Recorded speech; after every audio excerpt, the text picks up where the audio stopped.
Andrea.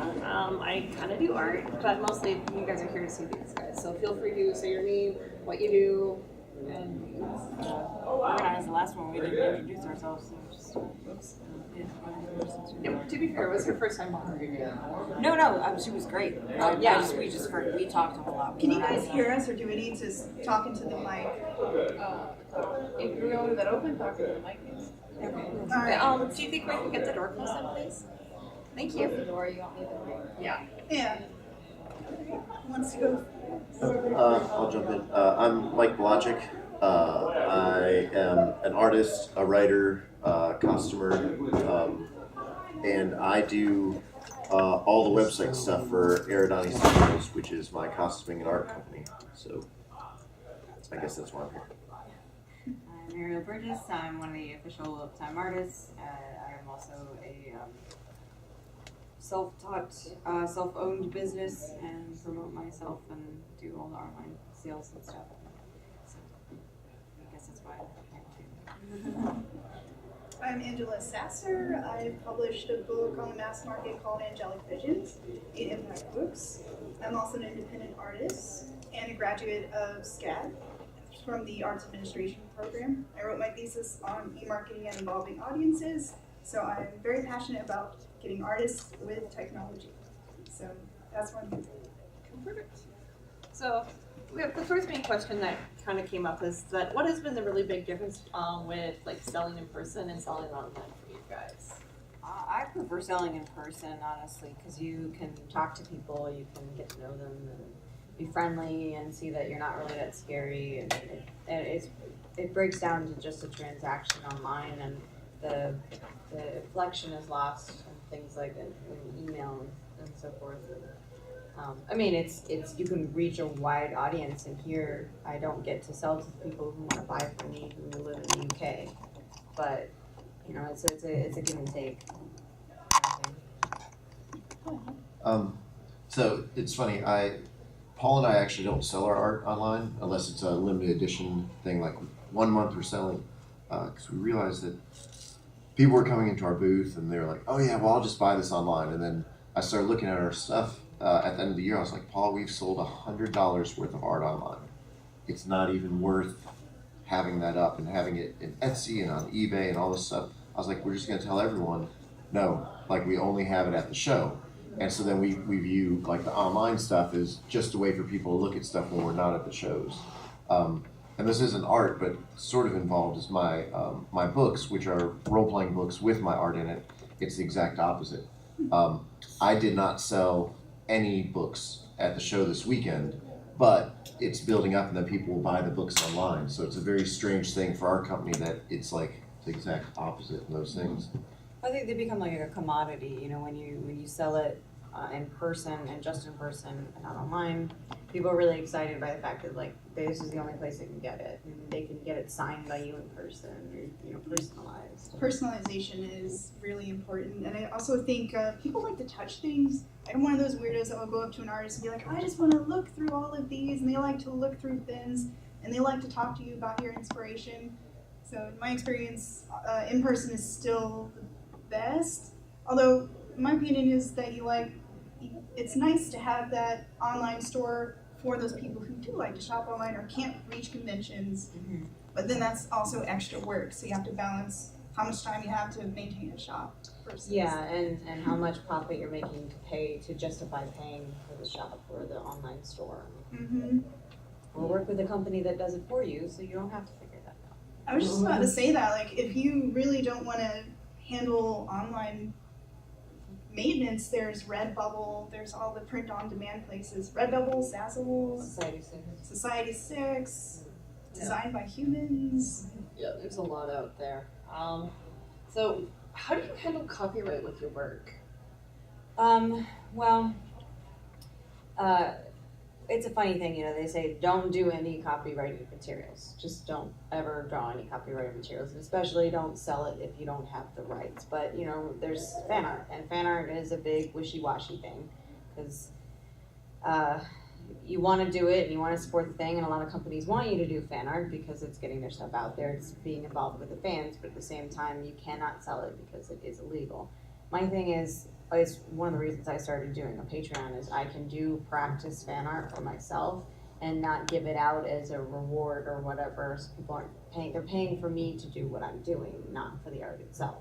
But you really have to be a lawyer and a tax person and an accountant, and you're not just an artist, and you can't just be willy-nilly and just draw all the time. You have to be good at the business side, or hire someone that is, or marry someone that is. I always worry about Patreon though, because it does say in their terms of service that they don't allow for material that infringes on copyright. Right. So, I guess what You you're make saying, that clear. You have to make it clear that you're not separate. You know, it's separate, and it's still a wishy-washy thing. You know, even when you do have access to the rights, you have to get permission on some things. I got in trouble with Bandersnatch once because I did something for fun, but they still didn't want me to without their permission, and we had to talk. And you know, so it's still like you always want an open communication if you are somebody that holds rights and understand your contract. So like for me with Tavern Teas, you have a contract that I sell merchandise with them. But I signed a contract a few years later that made me an official artist with Bandersnatch. So I had 2 separate contracts. And the Bandersnatch one meant that I could sell it on my own. And I owned, and I own all of them. I own my art. And that was one of my stipulations, is that I own it. But before that Bandersnatch contract, I could not sell Wheel of Time art on my own. Without, and then you have to make sure that you're, you know, if you're doing a royalties and if it's quarterly, and like for everything sale I make, I'm gonna have to send a royalties thing. So were you doing fan art for Wheel of Time, and that's how they discovered you? Yeah. That's awesome. And that's the thing, like fan art is important sometimes. Like I want to go home and do a bunch of stuff for Jim Butcher and like spam him, and hopefully he'll want to hire me because I'd love to work with him. You know, that's what I did with the Wheel of Time, and it just kind of worked out. But you have to also know the rights holders, and for instance, like Marvel or DC, you go to these big conventions like JordanCon, and people are selling stuff, and they're getting in trouble because they're making a lot of money, and the artists and the distribution companies are not. You know, it's so learn copyright law and always keep up on it. Yeah, irs.gov is a good place to start because it has it broken down by topic. And I also have an interesting copyright story to share in that I've worked on fan art for the Kushiel's Legacy series by Jacqueline Carey. Has anyone heard of it? No. Okay, well it's a pretty big fantasy series. It's like Game of Thrones except about the courtesans. It's awesome. And I've been doing fan art for her series and even showed it to the author, and she really liked it and actually ended up putting it on her site. And she gave me permission as a courtesy that I could sell it. But with the caveat of if this ever becomes a TV show, the copyrights become a lot stricter because then we're dealing with trademark. So the reason why I could sell this without having to ask her publisher for permission was because my artistic interpretation was mine. I didn't have trademark branding from her book. I had my own interpretation of the characters that weren't actors. That's why you can't really get away with Game of Thrones if it looks like Kit Harington. But if you draw like a suave-looking, sexy, Stark-looking man with a white wolf, you can probably get away with it as long as you don't, say it as, this is Game of Thrones. Yeah, and you also need to understand parody law. So parody law is different than copyright law. And so there's Fair an use, artist. yeah. There's an artist that I love, James Hans, and for the longest time I was trying to figure out how the heck, because he makes so much money off of his Star Wars Sesame Street combos, and it's under parody law, and it's different enough, and he's mixed a bunch of things, and so it's not the direct character design, but it really depends on the copyright. Mm-hmm.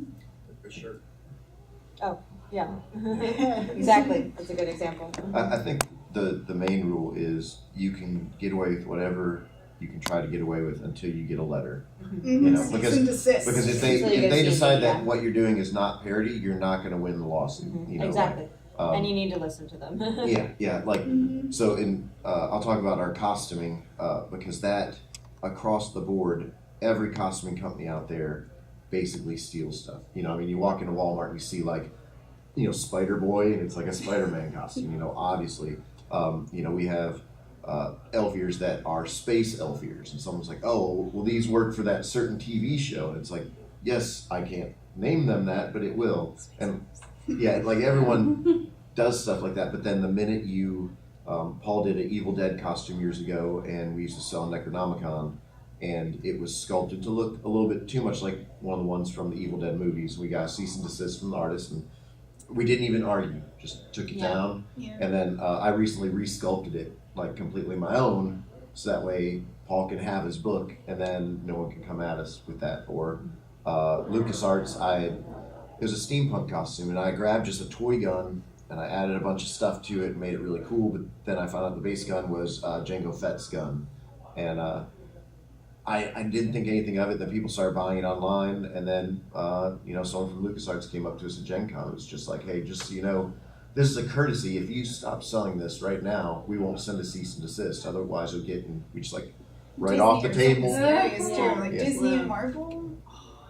Yeah, they do not play nice at Yeah, all. and if people play nice, just be nice back. Don't fight it. It's my art. No.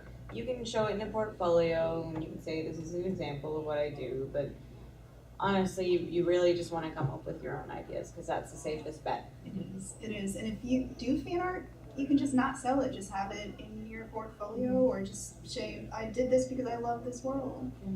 And if you do happen to sell it, just know that you might get in trouble, but don't rely on it because it might go poof.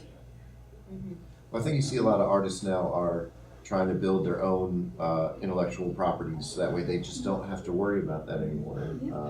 And it's a beautiful thing because I was at a LuxCon one year, and someone was talking about the copyrights drawing Star Wars stuff. And Michael Whalen raised his hands and he's, who wants to draw a damn stormtrooper? It's like, and it's fun. We all love Star Wars, and we all do want to draw stormtroopers. But he's right, and especially the older artists came from a time like the 70s, fantasy and sci-fi art. Everyone wanted to do their own thing, and then I think now when you go to DragonCon, you see everyone, and you want to make money on your art. If you draw a stormtrooper, it's guaranteed money. Yeah, you want to attach yourself to a property that already has a fan base, and that's why I say do stuff for fun that could like what I did with the Wheel of Time. It already had a fan base, and now I have a large fan base of my own.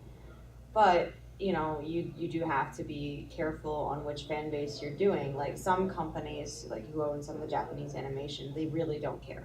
They don't. And Funimation is one of them. Yeah, they said, they don't just use our logos, you're fine, you don't care. Yeah, but then you've got Marvel or Disney, and it is surprising because you see Disney stuff everywhere, and it's being sold, but do know when you're looking at it, think about the fact that this person might be getting a C&D and probably will, especially if they make very good money, unless they can fall under parody law and have a strong case. But do you really want to go through all of that? Because I can tell you, it's getting a C&D, no matter what, you feel like you're scared, nervous, and you don't want to make anybody mad, and you just did this thing, and then you associate that feeling with that thing, and it's not fun.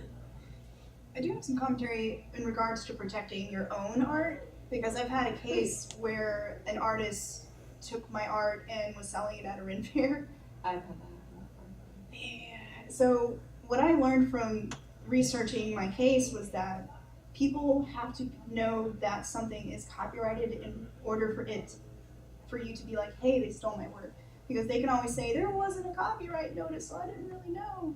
So now it's smart to copyright your name and the year, all rights reserved, on your work. Even though I know watermarks are ugly, but that is a way to help prevent people from stealing your art online.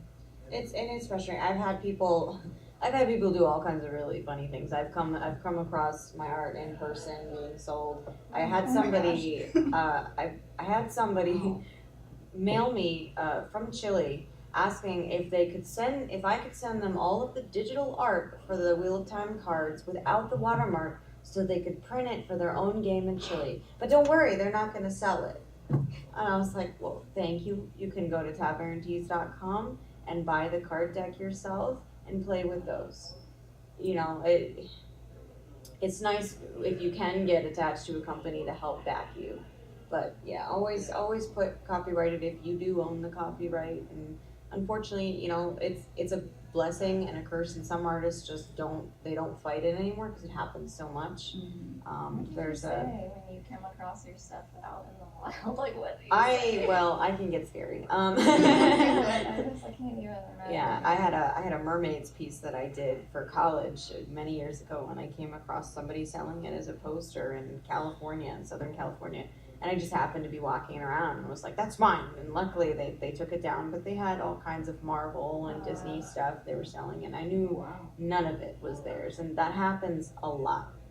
So, you know, you have to do digital watermarks, and it sucks because you know that you want people to see the detail and all the time you spent, and you can't, you know, you can only put it, so don't make it so big that you can't see things. And that's the thing, the size of your watermark matters too, because if you have a gigantic watermark, a lot of people will just pass by your art. So it's got to be strategically placed, but somewhere that can't be easily photoshopped out. And there's also paying to register your copyrights. And that's, again, you can read more about that at irs.gov. And Sometimes yeah, I was about to say, we want to be dedicated to that. yeah, it's, well, there's publishing as a volume, which I've heard. You can publish as an unpublished collection of work, which I think you can do is you can gather your art for the year and then register it as a volume and pay just one registration fee. Yeah. So there's that. And I try to do that like once a year. I try. It's a compliment, you know, it is, because people want to sell it and people want to buy it, but at the same time it's also enraging and violating, and it's frustrating because you're caught in this little net here. And I have people come up to me all the time, can you take your watermark off stuff? No, I can't. I've had so many things get stolen. T-shirt websites selling stuff with my art on it, and it's very frustrating. And the artist Stephen Sujic, who does Witchblade, all kinds of stuff, he stopped caring. You know, he stopped going after people, but you know, he has so much stuff out there that he's also attached to enough properties that they'll go after people with their lawyers. And so, I'm sorry. Go ahead. I was just gonna say, I gotta bust a myth too. You cannot mail something to yourself and have it be copyright protected. That's like a wives' tale. You have to actually register it with the registration office. Yeah, Paul and I have actually sadly given up on, like, we don't do digital watermarks. Like, if we find someone that has our stuff, we tell them to take it down. But we don't work there. At this point, I feel the way our world is, kid came in, he bought an 8.5 by 11 print. The next year he came back and said that he scanned in on his dad's computer, printed out 18 by 24 and gave it out to all of his friends. And then, and they tell you that, like, oh, isn't this Right. cool? And you're like, so my yeah. I told Paul, like, because Paul was like freaking out about it, I was like, well, our two choices is one to yell at a kid and then make him upset, who he's obviously a fan. And, you know, so we try to just say, hey, well, you know, like, this is our way of making a living. Like, you know, we sell these posters. And Paul and I have been doing it long enough and in person enough that I've seen kids who grew up that didn't understand to now they're like 30 and they come back and they buy originals. And so Paul and I, we, like, our friends used to be like, don't take pictures of my artwork. And I'm like, take a picture of it, because that picture is going to be awful. When I photograph my painting, Right. it takes me 5 hours to get the right photo that's printable. So, like, yeah, with your cell phone, take a picture of it. It's not going to be good.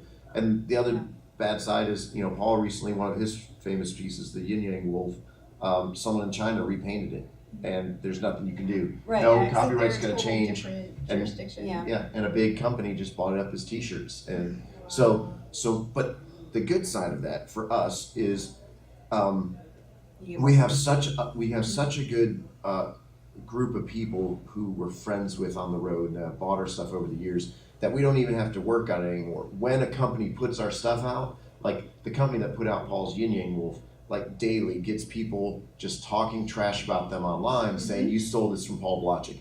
And so then the cool thing about that is that means that Paul doesn't look like the bad guy or like the bitter guy.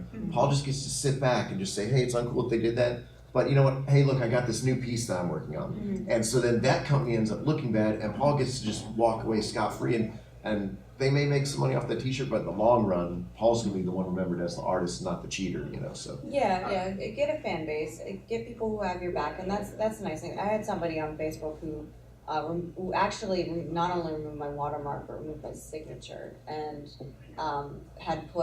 they were trying to sell some of the Rand poster, they were trying to sell some of it, and they used it as their stuff, and I said, hey, I'm fine with people putting it as their avatar or whatever, just credit me, so people who look at it go, oh, I really like this, can find me and find more of my stuff. Always be kind at first, because you can build this fan base that has your back and wants to help you out. And artists and fans are really our best defense, because to sue the person who took my work and was selling it in another state, it would have cost me $20,000. So the best defense was then to have people that knew me go and say like, I don't know that work. That belongs to Angela Sasser. Like to have your fans and supporters and fellow artists look out for each other and to report listings that are stolen. That is the best defense right now. But I will say there are changes coming to small claims courts, where they're lobbyists trying to get smaller claims available for artists and creators, so you don't have to pay $20K for a lawyer. You can just represent yourself. But that's still far down the road, because any changes in copyright court procedure take a long time to happen. You have to decide, do I really want to fight this? Do I want to go after it? Yeah, I think it's the best defense that you do. It's just explain to people, be nice and explain to people that, hey, that's really awesome, and I'm really glad you like it. But and most people don't know. They're innocent about it. They don't. A lot of people just that aren't artists or don't have a creative type of spirit. Like they don't even think about the fact that what they're doing is literally selling something that somebody has put all that time and stealing their soul into. It's not yours. Yeah, and I think that's the best thing to do. But you're always just accept if you want to get published and you want your stuff out there. The moment you put it on the internet or the moment you sell it, it's probably going to get stolen one day, and it's going to be a blessing and a curse, and it just is what it is, and you have to accept that. Now, I don't think you should lay down every time. I think you should reach out to people, and I do personally write people all the time, but you have to decide how you're going to handle it before it happens. Which ties in really right into our next question is what marketing techniques do you use to kind of get yourself out there, or do you depend more on the word of mouth? How do you really build your fan base to kind of go help with that? How? Well, word of mouth is, conventions, and again, being a friendly person, talking, and, even if you're an introvert, just, connect to fellow introverts who are out being brave and talking to people, you don't have to be a big social butterfly, but online, constantly promoting yourself, understand marketing strategies, do things like research what time of days get the most traffic on the websites that you're posting on, understand what hashtags are and how to use them. And unfortunately, as time has gone by and technology has grown, as an artist you have to be a million things, and it's tiring. And as you make more money, pass those things off to other people that will do it, because the art will suffer eventually. But research marketing. I use a tool called Hootsuite, and I actually pay for it. It allows me to post to Twitter, Instagram. You just choose where you want to post, and you write a post for that, and you can attach images and whatnot. And that allows me to manage, because I actually have different brands. I'm not just an artist, I'm a mask maker, so that helps me to quickly get things out to my different brands and product Scheduling lines. is the coolest thing on the planet. Yeah. I schedule all my posts that have been happening during JordanCon. I scheduled the week before I came out here. I know that those are all there. And the other thing is they say that doing the same advertisement on all of your social media is not going to work. So you do need to change it up per thing, make it a little unique. And sometimes you can't, and don't beat yourself up. But do your best to try and change it up. And that's what I like about it, is that you can customize per each thing without having to surf to each individual site and post it. So it's a pretty useful tool. Although, is there one site that you guys rely on the most? Instagram and Facebook are the main thing. I need to get on Instagram, but for me it comes down to, gosh, I don't want to other social media I get to carry. I do Twitter, but I don't get a lot of traffic. Facebook is the big thing, and DeviantArt. A lot of my big fans have come from DeviantArt because Yeah, they. you're not the only one still on there. No. I'm still on it, Awesome. so Yeah. it's the best way to collect art. Yeah, It well, is. people who actually want to really look Screensavers. just at art get on there and look, and so I have tons of stuff. You know, the only problem is my name isn't the same, so sometimes people are confused. But under the author's notes, I always say, you know, You can change your name now. you can. I looked into it, but you have to be a core member, Mhm. and I'm not. Well, So I think you only have to pay for 1 month. Yeah, like 1 month, change it, and Yeah, never you don't pay have again. to do it by year, Yeah, which is really I'm- nice. They've kind of broken it up a bit. So. considering it, but yeah, I can be kind of an old person when it comes to certain things. I'm a real curmudgeon. Like there's something monkey. I forget what it is. I keep thinking I should get into that because you can sign into all of your accounts instead of having to have like all these passwords. And I have this big like journal of just passwords, you know, of everything. I'm not remember that stuff. So Promoting for me, well, at JordanCon, you just have a loud brother who dresses as Jordan. He is loud. We do, everything's a little bit different with us. Facebook is huge for Eridani for the costumes because we can post pictures a lot. That's where a lot of our traffic comes from. Twitter works best for books. It's like authors and people who are focused on that. Just Twitter is their place, and And writers are Instagram. huge on Twitter, aren't they? Yeah, Yeah, I Uh, don't writers get role it. playing games.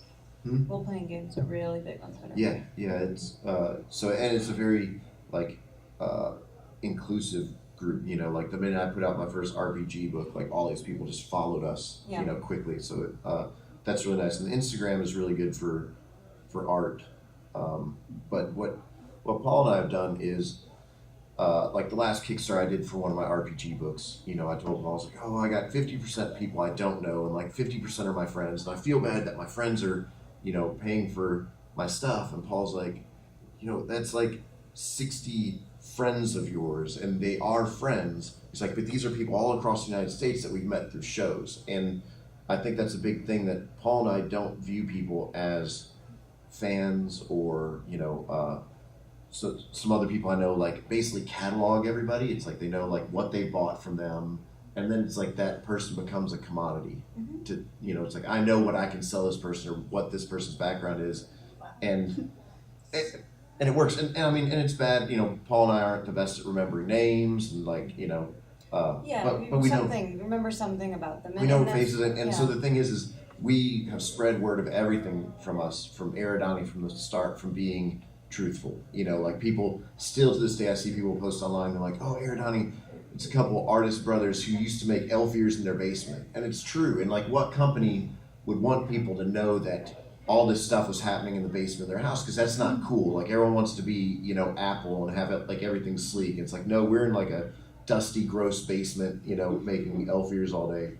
Yeah. But then those friends just keep telling other people, and it's like, you know, our whole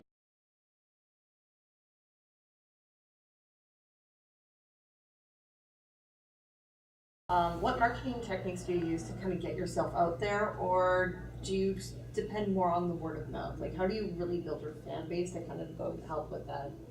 Like, how? Well, word of mouth is, you know, conventions, and again, Yeah. being a friendly person, talking, and, you know, even if you're an introvert, just, bless you, connect to fellow introverts who are out being brave and talking to people, you know? You don't have to be a big social butterfly, but online, constantly promoting yourself, understand marketing strategies, do things like research what time of days get the most traffic on the websites that you're posting on, understand what hashtags are and how to use them. And unfortunately, as time has gone by and technology has grown, as an artist you have to be a million things, and it's tiring. And as you make more money, pass those things off to other people that will do it, because the art will suffer eventually. But research marketing. I use a tool called Hootsuite, and I actually pay for it. It allows me to post to Twitter, Instagram. You just choose where you want to post, and you write a post for that, and you can attach images and whatnot. Mm-hmm. And that allows me to manage, because I actually have different brands. I'm not just an artist, I'm a mask maker. So that helps me to quickly get things out to my different brands and product Scheduling lines. is the coolest thing on the Yes. planet. Yeah. I schedule all my posts that have been happening during JordanCon, I scheduled the week before I came out here. Like, so, you know, I know that those are all there. And the other thing is they say that doing the same advertisement on all of your social media is not going to work. So you do need to change it up per thing, make it a little unique. And sometimes you can't, you know, and don't beat yourself up. But do your best to try and change it up. And that's what I like about it, is that you can customize per each thing without having to surf to each individual site and post it. So it's a pretty useful tool. Although is there one site that you guys rely on the most? Like Instagram and Facebook are like the main thing for me. I need to get on Instagram, you know, but for me, it comes down to, gosh, I don't want to other social media you have to carry. I do Twitter, but I don't get a lot of traffic. Facebook is the big thing, and DeviantArt. A lot of my big fans have come from DeviantArt. Yay, I'm not the only one still on there. No. I'm still on it, Awesome! Yay! Yeah. It's the best way to collect art. Yeah, It well, people who actually want to really look Screensavers. just at art get on there and look, and so I have tons of stuff. You know, the only problem is my name isn't the same, so sometimes people are confused. But under the author's notes, I always say, you know, You can change your name now. you can. I looked into it, but you have to be a core member, Mhm. and I'm not. Well, So I think you only have to pay for 1 month. Yeah, like 1 month, change it, and Yeah, you never don't pay have to again. do it by year, Yeah, which is really I- nice. They've kind of broken it up a bit. So. considering it, but yeah, I can be kind of an old person when it comes to certain things. I'm a real curmudgeon. Like there's something monkey, I forget what it is. I keep thinking I should get into that because you can sign into all of your accounts instead of having to have like all these passwords. And I have this big like, journal of just passwords, you know, of everything. I'm not remember that stuff. So Promoting for me, well, at JordanCon, you just have a loud brother who dresses as Jordan. He is loud. We do, everything's a little bit different with us. Facebook is huge for Eridani for the costumes, because we can post pictures a lot. That's where a lot of our traffic comes from. Twitter works best for books. It's like authors and people who are focused on that. Just Twitter is their place, and And writers are Instagram. huge on Twitter, aren't they? Yeah, Yeah, I Uh, don't writers get role it. playing games. Hmm? Role playing games are really big on Twitter. yeah. It's so, and it's a very like inclusive group. You know, like the minute I put out my first RPG book, like all these people just followed us. Yeah. You know, quickly. So that's really nice. And Instagram is really good for art. But what Paul and I have done is. Like the last Kickstarter I did for one of my RPG books, you know, I told Paul, I was like, oh, I got 50% people I don't know, and like 50% are my friends, and I feel bad that my friends are, you know, paying for my stuff. And Paul's like, you know, that's like 60 friends of yours, and they are friends. He's like, but these are people all across the United States that we've met through shows. And I think that's a big thing, that Paul and I don't view people as fans or, you know, so some other people I know like basically catalog everybody. It's like they know like what they bought from them, and then it's like that person becomes a commodity. To, you know, it's like I know what I can sell this person or what this person's background is, and it works. And I mean, and it's bad. You know, Paul and I aren't the best at remembering names, and like, you know, but we know remember something about them. we know And that's- faces, and so the thing is we have spread word of everything from us, from Eridani from the start, from being truthful. You know, like people still to this day, I see people post online, they're like, oh, Eridani, it's a couple artist brothers who used to make elf ears in their basement. And it's true. And like, what company would want people to know that all this stuff was happening in the basement of their house? Because that's not cool. Like, everyone wants to be, you know, Apple and have it like everything sleek. It's like, no, we're in like a dusty, gross basement, you know, making elf ears all day. But then those friends just keep telling other people, and it's like, you know, our whole core group, I feel, are not like patrons or fans or someone for me to make money on. It's like, no, these are friends that I've made like all over the place that just like what I do. And I want to support you. And that's That the word thing of is, mouth is so powerful. remember people. You know, you may not remember the names. I'm terrible at it. There's people I've been coming here for like 5 years. I can remember the name. I didn't remember your name until like 2 years ago. So I was Paul's brother for a long time. Yeah, well, I just saw your face. Like, yeah, that's Paul's brother. But you know, I was like, this is M something. and then we were on a panel together, and I was like, got it, okay, get to know people and talk to them. There's a lady who came up to me earlier. One of my Patreon rewards is doing a portrait on the higher tier level. Once a month I pick somebody from that level and I draw them. And I had drawn her face, and her face looked really familiar, because once you draw somebody, like, it's there, like, you know their face really well. And I just kept looking, going, I know her, and she went, you drew me, went, that was it, and we had something to talk about immediately. And so there's people that I see here every year, and it's become this family. And yeah, a lot of them supports me and buy stuff, and don't feel bad when your family wants to buy things from you or support you or be your very first patron, because it helps other people see that you're making money and people want to support you, so they'll do it. Because if you have zero, nobody's going to back you. I mean, I'm not even an artist. I'm here for my sister. So I came because she does this and she's on Instagram trying to sell her art. And I'm like, I can see what I can do. You're absorbing for your sister. Right, and so like my brother is one of my biggest supporters, and he's helped buy my computer stuff and all this stuff because he makes really good money.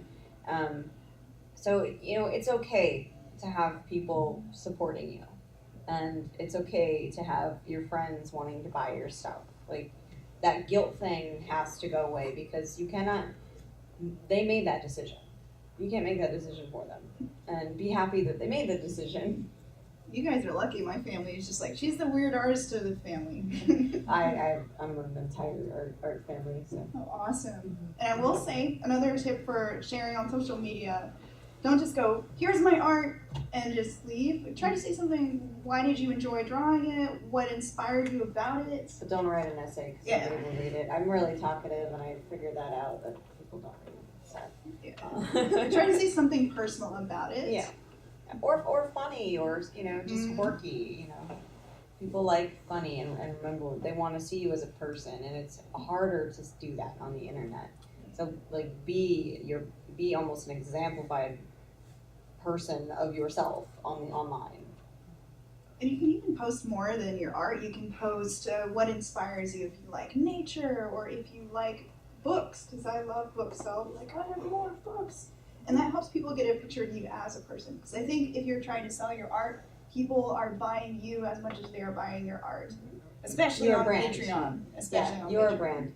And so, like, one of the things I do, like, on Patreon and beyond, is I have a cat who has a very big personality.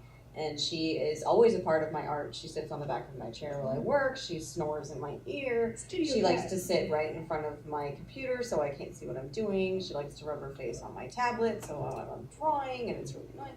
So I started doing cartoons by the encouragement of somebody else of her, and they're fun and they're quirky, and people are like, oh my god, I love your cat, she's so cute, and I have a cat, and I'm a cat person, and so even though you do fantasy most of the time, I still want to see your cat stuff. Oh my gosh, you need to be on Instagram, because there's so many cats on Instagram. Right, I do. I really do. Hashtag cats on Instagram. Oh yeah. If you guys have questions, like, raise your hands. We'll just keep talking. You guys okay? We'll just ramble. So here's a nice complicated question that I believe Ariel brought up, was calculating cost and income versus like online fees, costs, and the work and time. Like, how has that been for you guys? I sit down, I look at the prices of like how much is the website going to be, how much is like right now I don't have the space to house a lot of inventory. And so you have to think about, if I'm going to sell prints on my own, do I have the space for inventory? Can I, how much are the bags having them? How much is the shipping? How much is the shipping if you're going to do out of the United States? All that stuff. And then think about, okay, the price. People aren't going to buy a $200 just little poster print if it's just a poster print. Some people might, but you're most likely not going, $20 is more likely to sell. And if you're selling it, are you going to make any money after all of those fees? And it's very important to do that. For JordanCon, I do it every year. You need to calculate when you're doing the bid pricing. Am I going to make back what I spent to come here, as well as come out with a profit? Yeah, he would know. I think, there's the juggling act of, you don't want to be cheap about stuff. You want to have a nice display. You want to have a silent cell phone. Um, but but you don't want to go like overkill. You know, a couple years back, I went to JordanCon. I was promoting my new RPG book. We had a good Kickstarter, and I was like, all right, let's go all in. And I flew in my co-writer, and we got a big booth. We had all this stuff. $3,000 in cost to get everything lined up. And I mean, we look like all the other like big indie game booths out there, and we sold 6 books. 6 books that we made. And I mean, you're at Gen Con, you're competing with a lot of people. And we learned a lot, you know, from it. But the thing is like, okay, we could have scaled that back big time. And like last year, I had a much smaller booth. I just had my books with my art booth, so it was a combined cost instead of paying a separate cost. And then last year I had a much bigger year for selling books, you know, when it was just like a little thing next to my art rather than a big presentation. Right. And it was still a very nice display. Like I bought a new book display and I had some new banners made, but you know, it ended up costing me $500 instead of $3,000, and then I made it all back. So it's a hard thing. A lot of business owners across the board, artists and not artists, is they don't understand like write-offs and you know, they're like, oh well, this was a failure of a weekend, I can write it off. Well, no, you say that if you're already making like $200,000 like that month. If you are expecting to put food on your table, then you can't just write off and go, well, look, I wrote that off because now my food will just come in automatically. You know, you have to pay attention a lot, and that's Paul. You know, having a partner that can strengthen your weaknesses. I am bad with numbers and I hate money. If it was up to me, I'd give everything away. Like, I just want to make my stuff and give stuff to people and then have a little bit of food, a little bit of booze, and I'm good, you know. And Paul's definitely there to be like, no, well, this is going on, and he loves watching those numbers all work out. And I can do it in general, but I can't do it. Paul would not have spent $3,000 on that book weekend. It's funny, I'm terrible with numbers. I'm very dyslexic. I was diagnosed with dyscalculia, which they told me that, and I was like, dyscalculia, blah. Like, they're like, no, you're not at math. You're just really bad at math. But when it comes to money, not so much, because there's the positivity that can come with it and the negativity. And like, you know, same kind of example, last year for JordanCon, I wanted to make all these beautiful frames, and I brought a lot more art, and I did canvas pieces with a very good printer, but they are a little pricey. And you know, it's really hard to find a good printer, if you don't have space to buy your own printer, which is the goal. Especially if you're gonna do prints, like have your own printer. And you know, after I kept having frames that were petrified, because you think, oh, I'm gonna get old frames, they're like $2 and it's cheap. No, I ended up spending $1,300 on last JordanCon, the hotel and everything combined, and I just broke even and just got it. So everybody looks at my stuff and they're like, oh, you sold, it's great. And I'm like, yeah, it's great, I just made my money back. I could have not come and just saved the money, but you know, memories are important, all that stuff. So you have to weigh emotions and all that stuff. And this year I went and scaled down a lot, and next year, in the next few years, I'll be doing so. And you know, it's just about how you do it, and you don't want to have a million pieces up and have them all detracting. You want to have something that's got a good setup. And so yeah, you really do have to think about that stuff. Do your research first. Calculate first, like go to all those websites, don't buy everything yet, go to the websites, look at the shipping, because people forget, they're like, oh, it's only $19.99, but the shipping is like $56, and you can, you know, think about that, so you end up spending a lot more money than you thought. And when you finally do the checkout, you think, well, I'm already here, I gotta do it. So calculate all that stuff before, and do your research, and find companies that are recommended. And when you're looking at different websites, how do you just shift the listings to that? You know, I've got like 100 different items on Etsy. I'm thinking about like maybe switching to Amazon or switching to something else. But just the idea of having to rewrite all those. And you got to look into, like, Amazon has a policy that you have to have a specific type of background for a photo for your stuff that you're selling. So you have to return policy there too. Amazon Handmade is not very friendly for crafts. Yeah. I was with it from the beginning, but it kind of fizzled out and I never pushed Yeah, put you- into it. You look into that, and then look into like how much is it going to cost you, and how much are you charging per piece? How much do you sell often? You know, don't guarantee that you're always going to have a big, you know, sale in to cover, because then and then you're spending bullets if a million people don't come and buy your stuff because you're not going to make back the money. I think it's good to be aware of your own spending habits. Like, are you spending too much on supplies just because you're like, oh, I got a good deal, so I'm going to buy all the canvas or all the brushes today or all the paints. And the way I manage that is I keep a ledger in Quicken. And in Quicken, when you enter a receipt, you can categorize it with a tag and then make a pie chart of, I'm spending this much on supplies, this much on Etsy fees, et cetera, et cetera. So a ledger of some sort is good to keep. Just for basic business practices, you really kind of need one. And for tax And for taxes, I was just about to say, you can even do tax summary reporting with Quicken, where you have it make a report for you based on what you enter into a Schedule C. So like having an automated ledger will save you from putting it all in a spreadsheet and trying to do it manually. Yeah, that's why I've been using Word, so I'm gonna look into something like that. And, It's great. It's helpful. and you also need to understand what is actually a tax deductible. I had a huge list of stuff that I used for items that were, business stuff, frames, and getting the framing done, and I'm forgetting what the gun that just So you think about all that stuff, and you're like, oh, it adds up, and these are all business expenses. But really, when it comes down to tax purposes, unless your business expense is rather large or all comes up together really large, it's not going to help you in the deductible. Especially if you don't make any money. Yeah, especially if you don't make any money. And I think the other thing I do after conventions is I like to do a profit loss report to tell me how, that's where you basically list all of your expenses and all of your income and see if you actually made any money. And then sometimes it's easy to just kind of be like, I don't want to really look at the numbers on that, so I'll just look. But that helps you judge your patterns. Like, are you really doing good at a show? Are you not?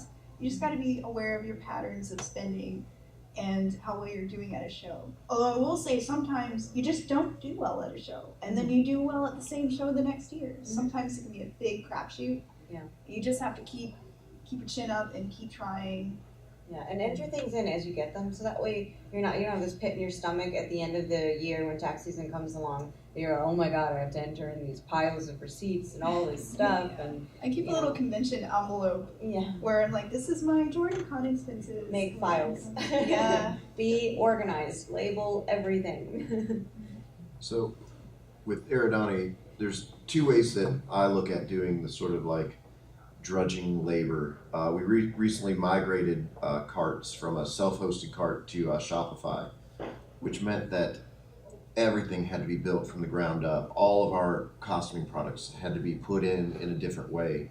And, I looked at migration services and they're around $2,000, but I wasn't guaranteed that they would do things right. And so I looked at it as, well, this is an opportunity for me to comb through our whole website and optimize everything to the way it is now. And it took out, that's why Paul and I don't do as much art as we'd like, because when something's important like that, I'm like, all right, I'm going to go through, make sure all the search engine stuff is right. And it was a whole month of just data entry and checking things and fixing problems. But that stuff's important. Yeah, and that's really very important. But then if it's not important, like we had on my book site, I migrated to a different plugin, and I needed all my wiki entries copied from one to another. And that's not as important as like our sales site. So there's actually a website called Fiverr. I don't know if anyone has heard of that. Yeah. And you find some good guys on there. And I had someone for $20. He just copied over like hundreds of things from the one website to the other website. And he messed up a couple things, but it wasn't critical. So I went back and fixed them. It's also really good if you want to talk about like doing things that are that you own. I needed someone to do a voiceover for one of my Kickstarters, $25, full rights to use, this guy did 30 seconds. Yeah, 30 seconds of like professional voiceover for me. There's a lot of neat stuff on there. There's a lot of people the trick is, there's a lot of people that are very good at things. Paul is very good at memorizing things to do with his hands. So when Paul does stuff in QuickBooks, you can't even see what his hands are doing, and there's just things popping up. And like, I'm not like that. So if I need someone to fill in like spell cards, like 250 spells being copied into, a PDF. Someone on Fiverr is going to do it a lot quicker than me. If they say, hey, I can do this for $30, that's going to take me 8 hours to do. I'll gladly pay $30. For someone else, it's quick. I don't care what tricks they have to make it go. I don't care if it takes them 5 minutes. I can't do it in that amount of time, so it's worth that to pay. It's called FIVERR.com, just in case people didn't know what we were talking about. Can you say it again? FIVERR.com. So Fiverr. There's everything. There's voice acting, there's graphic design, there's video editing, there's a lot of services on there. Proofreading.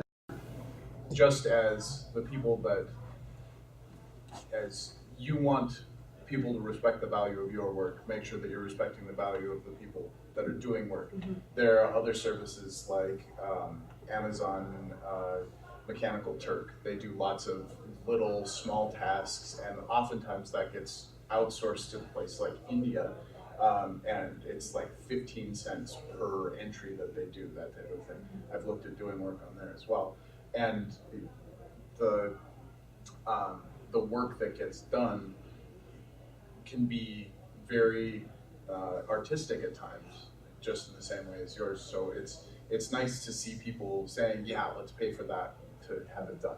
Yeah, looking at the companies that you're going to support and make sure that those artists, those people that are helping you out are also, making money, and you're not devaluing what they're doing in their market, which is tough. You want to pay people properly. And that's the other thing I would ask all of you is, if you do sell your art, do value your own work, because one of the biggest enemies I think in the artist community is that some people are selling very low, and it's really difficult for everyone to charge more when the perceived value becomes lower because people are charging lower. Yeah, you do a beautiful painting, but you charge $45 for it. Well, people are going to look at my beautiful painting and say, well, I'm not going to pay $600 if that's $45. Yeah. So I lose money when you devalue your art. And it's hard for us to make sure that there is a market where we are all getting paid what we deserve. And I know, I do the same thing. I don't want to charge, but I also would like a car and food and to travel and to be able to buy gifts for my family on their birthdays. How do you guys decide how much to charge for things like that's like I would my Research. sister, like she was do you just research what Research other the people are standard. charging, or is there Research the standard, understand how, your experience and how much that you put in. I charge a little under, but just a tiny bit, because it makes people more willing to spend the money. But you want to be in that range, because otherwise you are making it much harder for the market to actually keep those numbers. I have a formula. That's what I was wondering. That's how my brain is. I'm like, okay, I need a formula. Yeah, I I love formulas, and basically that's the production costs, the packaging costs, profit margin / labor, and you try not to mark up more than 150% from that base cost. That's the statistic I learned from marketing stuff, but that is the basic formula. Then you have to go and research the market and see what the upper end is, what the lower end, and where you can fit your price in to be competitive. So that's Yeah. Like I did some storyboarding work a year or two ago, and I never done storyboarding work before, and these people really wanted me, and I went and did the research and so forth, and I actually had at first undervalued myself, but when they kept asking for things that were not humanly possible, I got 19 hours of sleep in 7 days, and I couldn't move my hand at the end of it. Again, back to the other panel I was on, remember that you're human and that you need to sleep, you require food, and you require walking around, And that's such a specialized skill too, storyboarding. Yeah. That is difficult to do. Yeah, so I came back to them and told them there was a change, they had made change orders, and that now I required a higher amount, which was still within, it was still a little low, but it was still within that market. And it's very important that you stand up for yourself, and you find a company, if you're working with one, that will stand up for you, because you are human, and you are also allowed to walk away sometimes, as long as you're not contractually obligated to finish it. And just think of it this way, retail price, when people ask for a wholesale price, it's 50% off generally from retail price. So that's just something to think, especially for crafting. If someone asks you for a wholesale rate, will you still make money if you mark down? So that's a way to think of it too. Mike, I am definitely curious about what you're going to say. I mean, so wholesale can really drive you into the ground. About 5 years ago, we had a meeting at Adomanis, and we started looking at our wholesale, because we ship elf ears to every Ren fair in America. And we started doing the numbers, we realized that 10% of our income as a company came from wholesale, but 80% of our labor was wholesale. And we realized that we could actually say no to all wholesale everywhere and actually live easier lives, and we wouldn't even notice a drop in our income yearly. And so we raised the prices of the elf ears wholesale, which a lot of people got upset about, but now we made it worth our while. And so we make less ears, but we make more on them, and it's worth having, because we have employees that help us trim the ears and patch the ears and so on. It pays for everyone's fair wages and stuff. As far as art goes, Paul and I like selling to what I would call the everyman. A long time when I was in art school, I worked in the art museum arena where I handled art that I think I could say that nobody at this convention could afford. I went into houses, 5-story houses that had elevators in it, and I had to sign a contract that said the art was more important than me. So if the sculpture fell on me, they were not liable for any damages to me, and that was that. And these are giant steel sculptures worth hundreds of thousands of dollars. We're carting them around. There's times where workers are dropping like flies because they pull their back, or they, because we're just basically movers, and you're like, oh, I'm part of the art world though. But you see that world, and it's like, if I had continued down the path of what everyone calls fine art, but I just see it as another path of art, looking for those collectors that have the money, looking for those people that are investing in the art for, art itself, I would charge thousands of dollars for my stuff. I'd say, how much do you pay for your dinner at night? Okay, yeah, $10,000 for that painting. But I see most of my money coming in off of prints, so I look at my originals going to a home that would make me happy that it's in that home. So I price my stuff in that way. I never give it away for free, but I would rather someone who's never had an original painting in their life walk home with my painting than me charge more for it. So Know your audience. Yeah. Know the convention that you're going to and how much money people are usually carrying around those kinds of conventions. Like here, I would not charge 30. I mean, I never would I charge. I don't think I'm that good. $35,000 for something, but at some conventions, people do have that kind of money and are willing to spend that kind of money. But here, it's a lower range. But like you said, I really just wanted to find a home. So it's a balance. It is. I mean, so the way I went about it is the way I did. The reason Paul and I went with elf ears a long time ago. One, because our art wasn't selling. We're new, young kids. Everyone would like our art. I was like, no one really likes our art, but they like his elf ears. But then I have a product that pays for my living, allows me to go to all these places I want to go and sell the art I want. And I don't have to be a salesman for either the elf ears or the art. And I don't feel that I'm trying to con anyone out of money. And I can't stress, I've seen so many artists drive themselves into the ground where I'm like, just find something that's fun to do along with your art that's easier to make money on. And then the whole stress of being an artist is sort of lifted, you know? So we are running close to time, so I know we really want to hit that last note about Patreon, and that's a pretty big topic. And that kind of plays into this, so I'm just going to let you guys pick that topic. Sorry for the coffee, I'm losing my voice. And I can get you more water. There's extra water. There's lots of waters. And it just goes. So Patreon. Go.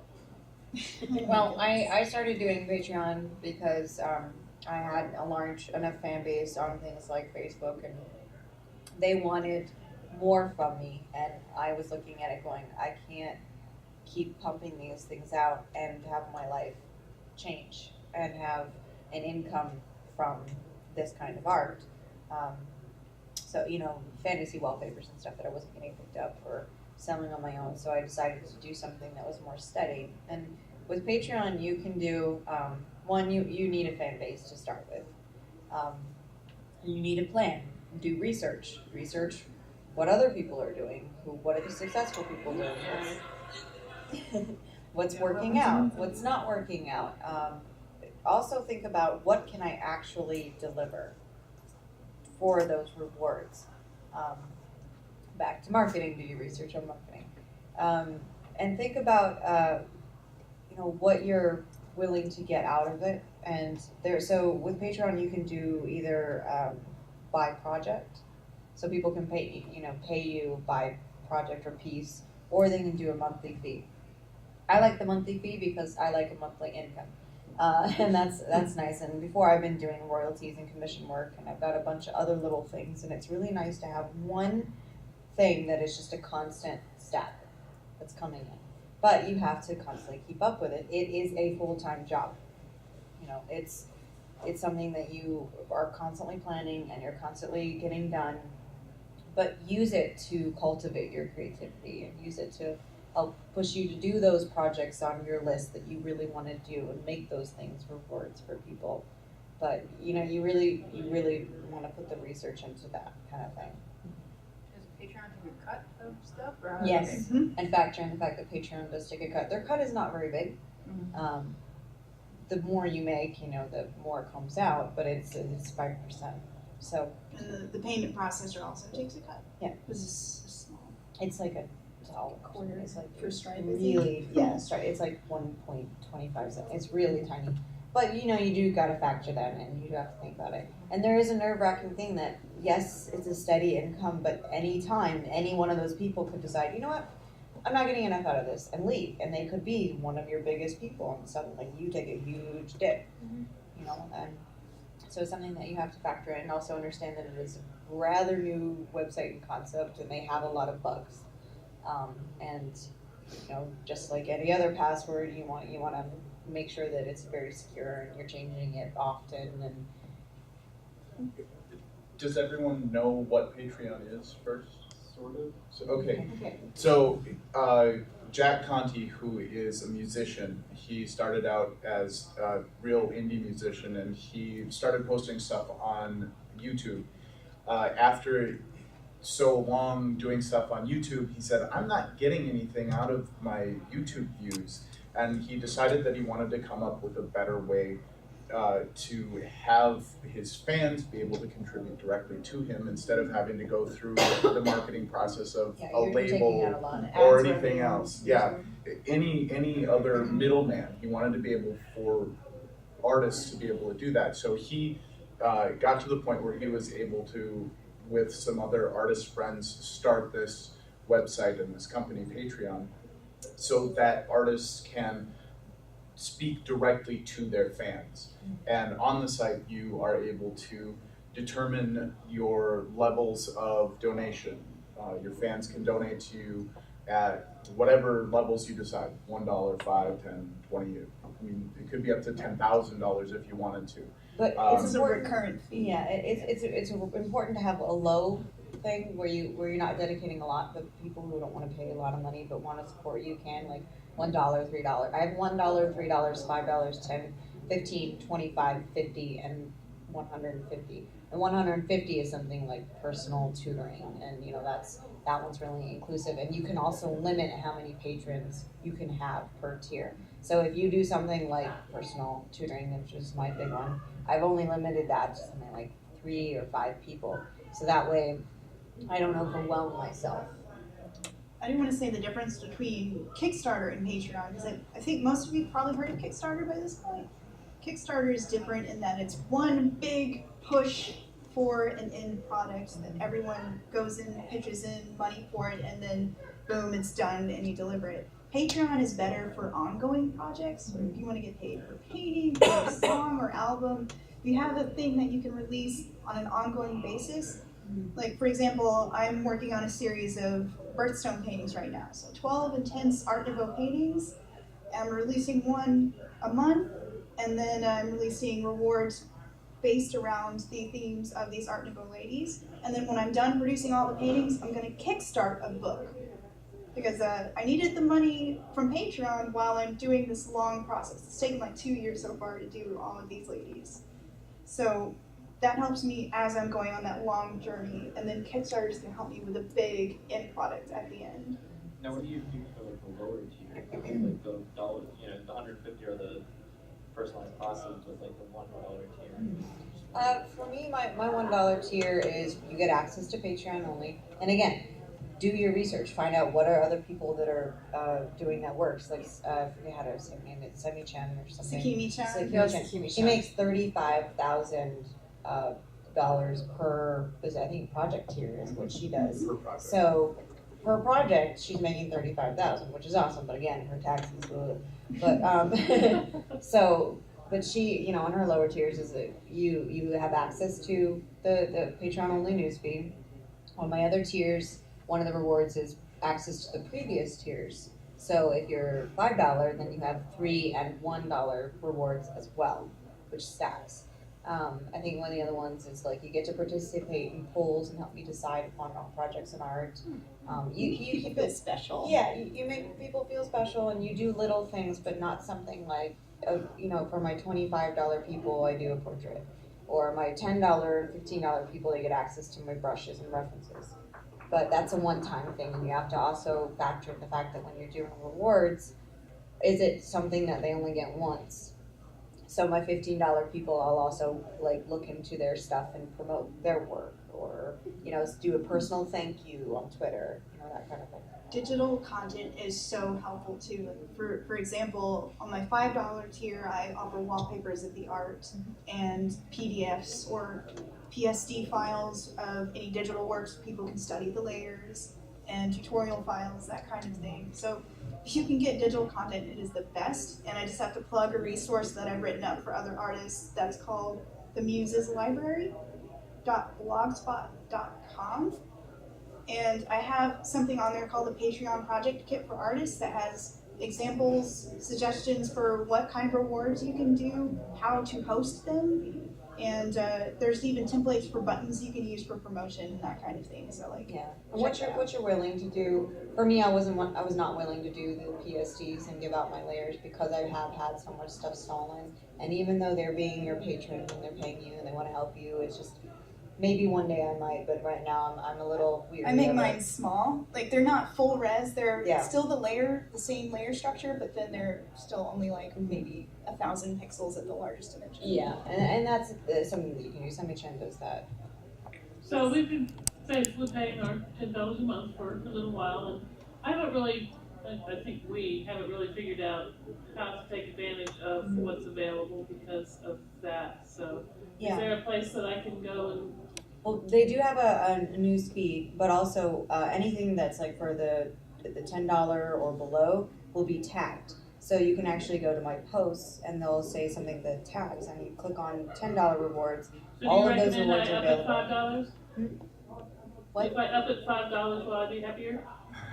On my $15 one, that one is the promotion. The $25 one is where I have the portraits. So there's a lot more cool stuff on that one. Stuff.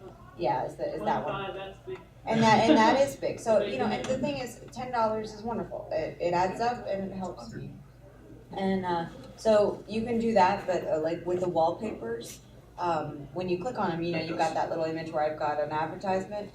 Right below my author's note is where the downloadable stuff is, and that's what you click to get all of the information. But you can also always feel free to reach out to the artist or the person that you're supporting and ask them, and I'd be happy to go and show you and make sure that you know what you're doing. And so this is one of my Patreon reward advertisements. So I'll show, when you're looking at, you've got the previous reward perks and it looks really cool in the nice stack, and then you've got all the content, so brushes and non-NDA contract work. So that's stuff that I didn't sign an NDA that I can share, and then you get image tutorial progressions, which shows you all my notes and how do I do colors, and for Moraine, I showed how do I come up with a color palette, and when you're painting skin, you always do blues and orange overtones that makes it look really lifelike, and so it's a lot more insights, and then each tier you have different fun things.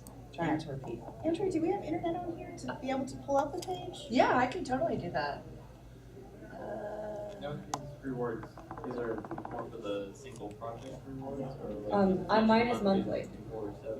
Mine is monthly. So You as keep I'm like, updating these 'cause yeah. Mhm. So You as gotta I'm doing a update. painting, like the land painting that I was doing, as I was doing a painting, you do you make, so I'll take screen captions and then do like image tutorial progressions of him and then make sure I post that to my $10 only people. And then, so you keep making the content as you're doing stuff and then keep posting it. And that's what I mean, it's a full-time job. It is. Ariel, what's your Patreon? Patreon.com/Ariel.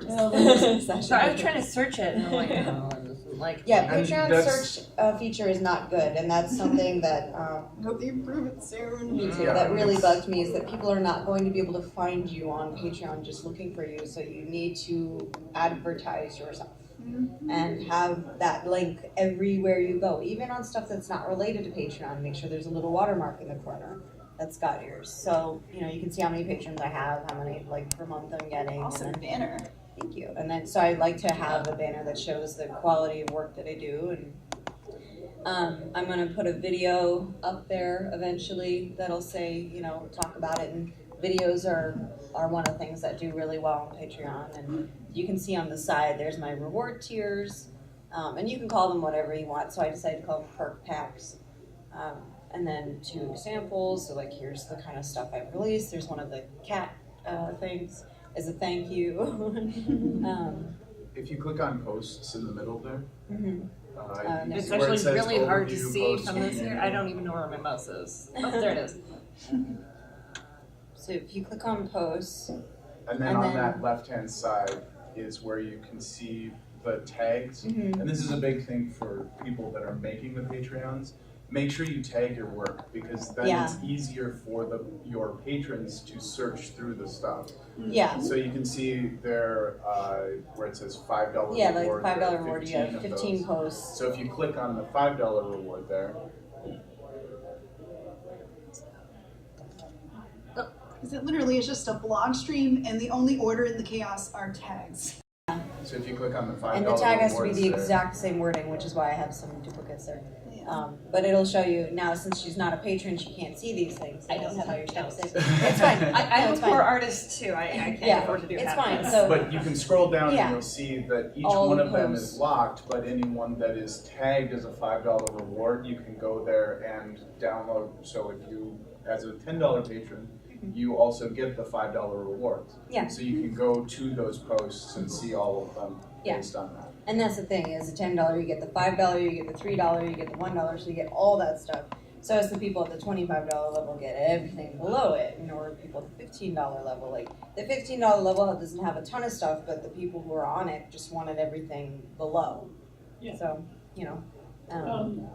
So I might want to use this as a background or a homepage screen or something. you mean if you want to get back to it? The art. Oh, if you want the wallpapers, that's the $3 level. So you would and click you can on download 3. all of those because you're at the $10 level, right? Do you mind if I pull up mine too? Yeah, no, I Maybe don't if I mind. had it on my phone and somebody saw my phone and say, "Oh, who's that artist?" They do have an app too, which is okay, but it is a start. That means you can put it on your phone. The app It's- is really in development. Yeah. Yeah. It's just Angela Sasser.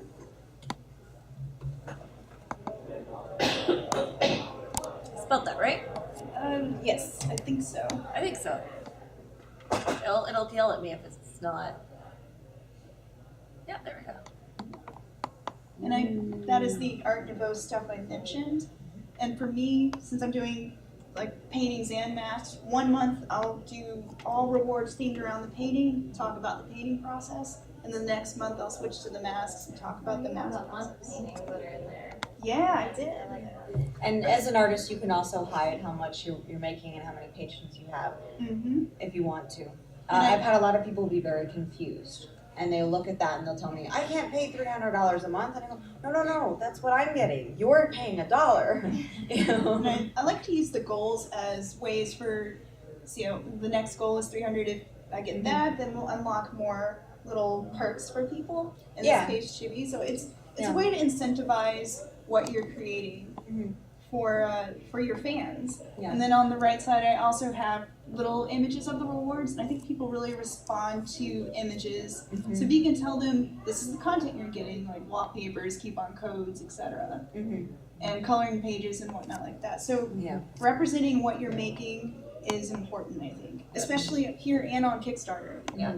And I love that you're doing coloring pages, because that's so much fun. Not just because I like drawing my own stuff, but I like to play with other styles, and it's a lot harder to do that with my own style of art.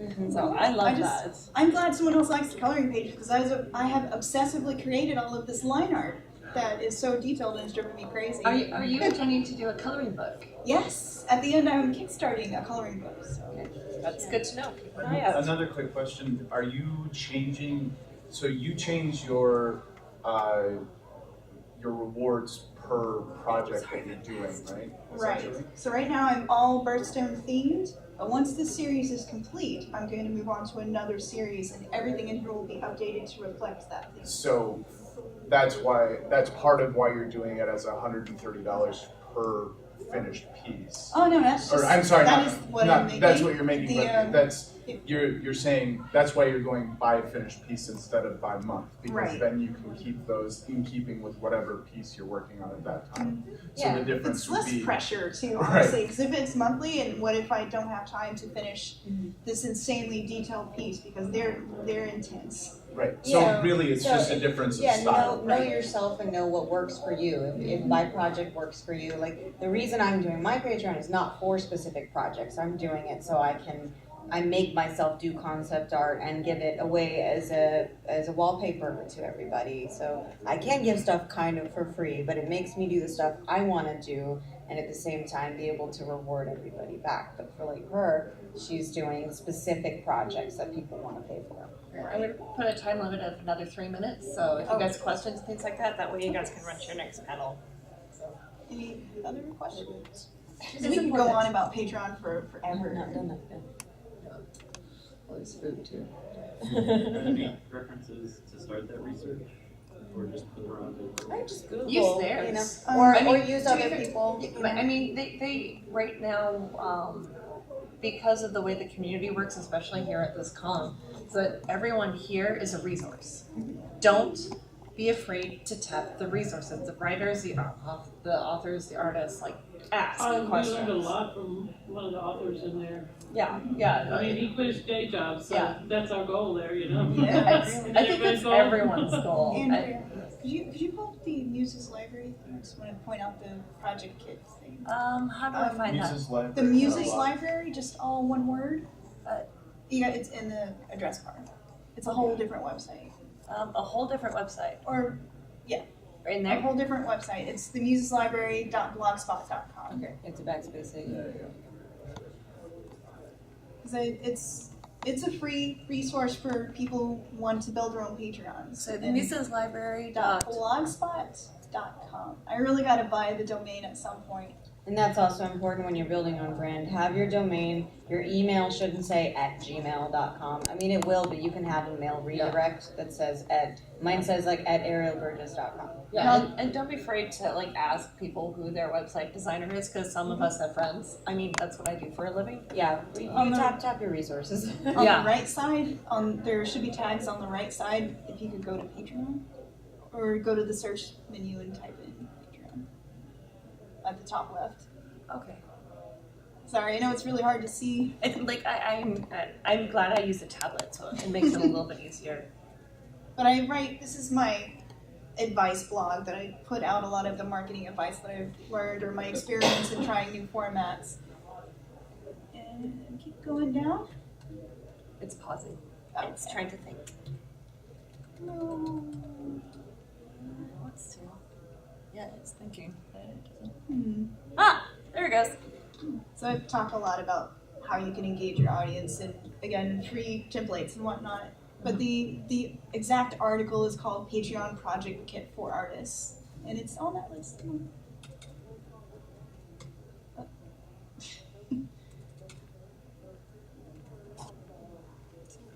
it on the list. No. And at some point when you've done enough research, you just have to start. This might not. You know, it's scary. But just, and you know, it's an experiment and it changes. You know, I realized I didn't have enough rewards that I wanted to, like some of my reward tiers were a little sparse, and so I rearranged my rewards and got rid of some of my rewards. Like I think that picture that she had up was, yeah, that one was accurate, the $10. So like the non-contracted stuff was added recently. Do you think this is like before or after? Maybe in the search, put in the word kit. Oh, okay. Yeah, this is me needing to find a better format for this page. We can talk later.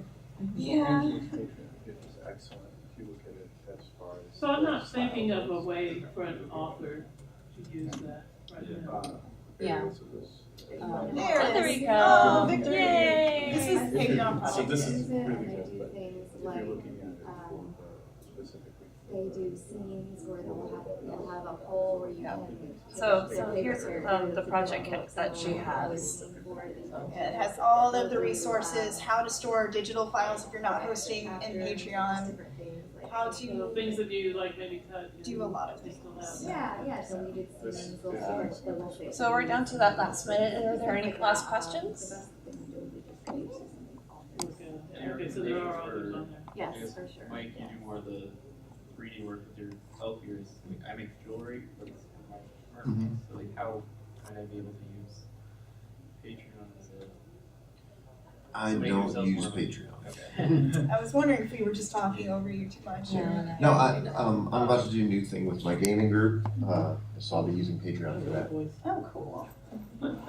Now, when I did masks more prominently on Patreon, I would have on my reward tier a crafter's choice reward tier where people could pledge to that and get basic patterns to help them learn as well. Because I think one of the if you don't want people to copy your designs, that's why I say basic patterns. Yeah.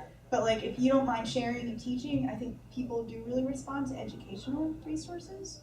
Yeah, and that's why I do a lot of the tutoring stuff, because mine is actually geared a lot more towards my fans, but also other artists. What I was going to say is that when you're doing physical stuff, make sure that if you're going to do something like get a necklace or something, if you're shipping, make sure that tier is high enough to pay for the cost of the shipping and the materials it takes to make that necklace. So prints, like giving out prints, I think one of mine is get a print once every 6 months.